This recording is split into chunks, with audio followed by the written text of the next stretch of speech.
Adam. Hello, sir. How are you doing? Oh, not bad. Just saw a cool movie. You should Oh, check it out sometime. that's a creepy place to be, man. Good luck down there. Yeah. I'm here with Adam Hampton, star of Reverence. I guess I'll start with I saw that you and the director Kyle Harris has worked together quite a bit before this, and it looks like you're even working after this. The obvious benefit for that is the shorthand you develop in working together, but what's some other benefits in working with someone continually? Well, probably the first thing that would come to mind would be trust. You know, once you've been through it together, you recognize, well, Kyle's drive is second to none.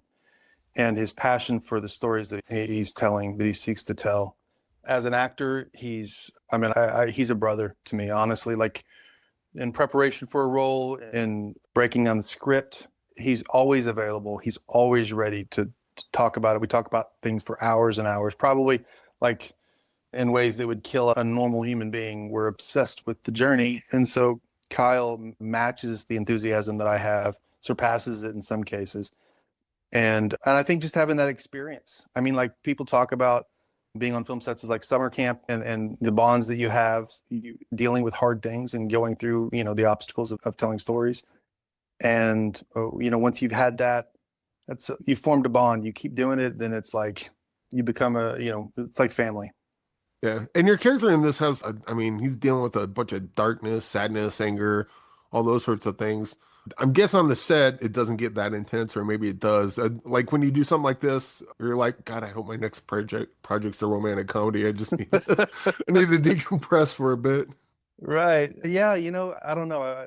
Art, storytelling, acting has always been a way for me to try to exercise some sort of demons and try to get things out that I'm feeling. And I've been fortunate to be in lighter fare, but there's something about really trying, really going out there and bleeding and sweating and living as honestly as you can on camera. So they're all fun. And even you find joy in this, but it's definitely like a different feeling on the drive home. I can tell you that.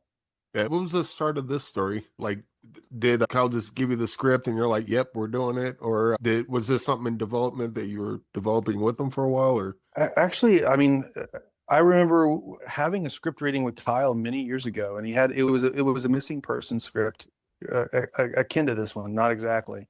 And I remember really loving that. And I mean, man, that's been like, I think 4 or 5 years ago.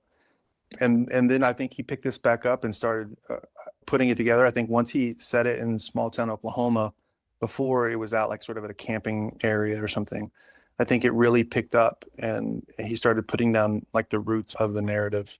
And we just talk about projects all the time. If he's got a story that he's working on or something that I'm working on, we talk about it. We like to bounce ideas off of each other. what were some of the changes from the, I guess, original, if you want to call it that, versus this? Like, it sounded like he had the idea, but maybe it needed to cook a little bit, or maybe it just wasn't the right time, or. Well, yeah, I mean, like what he did is I think it really picked up sort of catching fire whenever he said it in small town Oklahoma, because then you're dealing with sort of this Americana aspect and this everybody knows everybody in town kind of thing, which sort of helps plug into the idea of a whodunit or a mystery. And also it sort of goes against expectations. This idea of what we all want with our, a wife and kids and happy family. And this is a very dysfunctional group of people. And then whenever just sort of tragedy strikes and the turmoil that ensues, I think you start to see all the cracks that are really there. Yeah. So I think I think for me, the script really elevated once he complicated it by setting it in small town Oklahoma.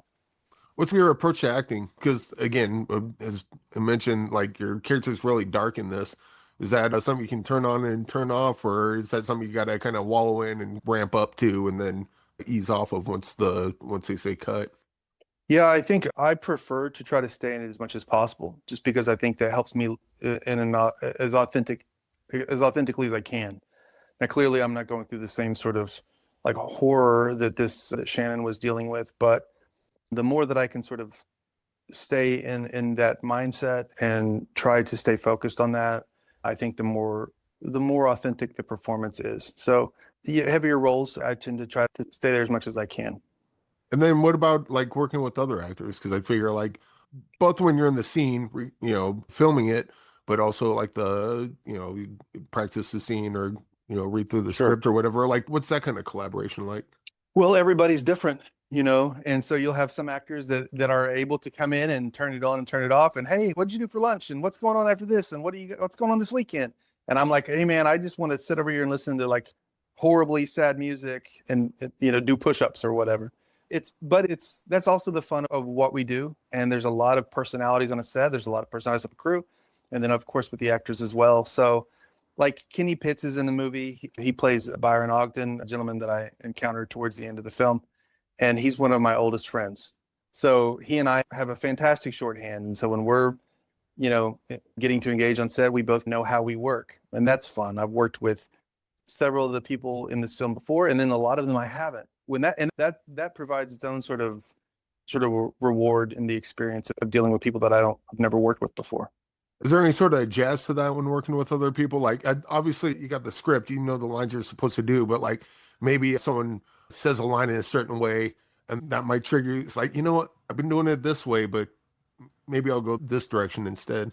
I live for that. I love that. I like literally in this movie, that was my experience with Kenny Pitts, because in my mind, I had an absolute way the scene was going to go, and we didn't want to rehearse it and over rehearse it. And so I knew exactly what I thought was going to happen, and I was all geared up and ready to go. And then I got in the room with Kenny on the set and in the real world out in the cold, and he did it completely the opposite of what I expected. So then my reaction, which acting is just responding, being in that moment. And so I completely was just like, okay, all of my plans, all the things I thought I was going to do, they're out the window now, because now I'm responding to this crazy dude. So that's a blast whenever you're getting to work with folks like Whit, all of the actors in this movie, frankly, and they're doing things that you weren't necessarily expecting, and then you're getting to respond in an honest way.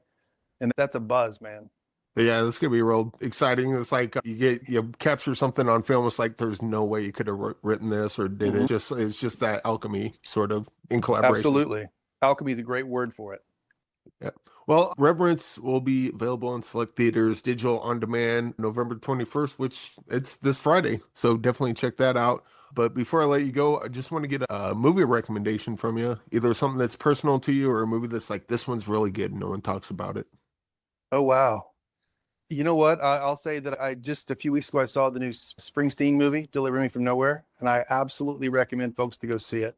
I think it didn't blow up at the box office the way that some folks were hoping, but it's a very intimate story about an artist, and I'm a big Springsteen guy, so that's probably my newest recommendation. Is that the Scott Cooper one? Yes, sir. Okay. Yeah, my brother saw that. We're Scott Cooper, which, by the way, this movie definitely has some Scott Cooper feel to it. So yes, it does. Maybe it'd be a good double feature with this one. There you go, man. Cool. Well, Adam, thanks for joining me, and congratulations on the movie, and can't wait to see what you guys have in the future. Thank you. It's a pleasure to meet you, Eric. Have a great one, man.